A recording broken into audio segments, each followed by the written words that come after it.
Pemirsa, bertambahnya jumlah penduduk Kota Prabu Mulih menjadi 200.800 lebih, membuat jumlah kursi di DPRD Kota Prabu Mulih akan bertambah dari 25 menjadi 30 kursi.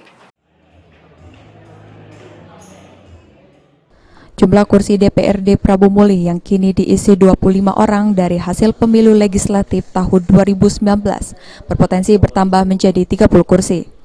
Penambahan tersebut sangat dimungkinkan mengingat jumlah penduduk yang bertambah pada pemilu 2024. Dan KPUD Prabu Mulih juga telah mendapatkan informasi data konsolidasi bersih, di mana jumlah penduduk Prabu Mulih yang sekarang sudah di angka 200.800 lebih. Ketua KPUD Prabu Mulih Marjuansyah ketika dikonfirmasi mengatakan pihaknya masih menunggu PKPU dan DP 4 per bulan Oktober 2022 dari Menteri. Data penduduk potensial pemilih pemilu itu yang akan menjadi sumber penambahan jumlah kursi di DPRD Prabu Mulih.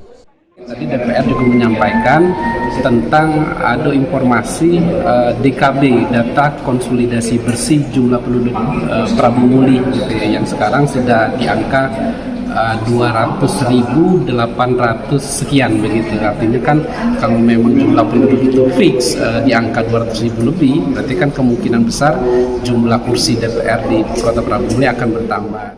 Sementara itu, Ketua DPRD Prabu Mulih Sutarno menyampaikan jika KPUD telah memberitahu terkait penambahan jumlah kursi legislatif DPRD Prabu Mulih pada pemilu mendatang, karena jumlah penduduk Kota Prabu Mulih yang sudah lebih dari 200.000.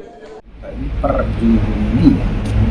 Juni tadi sudah upgrade 200-an lebih, 200 sampai 201 kurang lebih itu ya. Jadi bisa memungkinkan bertambah kursi kan gitu kan. Berapa penambahannya? Kalau di atas 200 kan 30 nih kan. Jadi mudah-mudahan bisa realisasi. Beni Firdaus, PAL TV.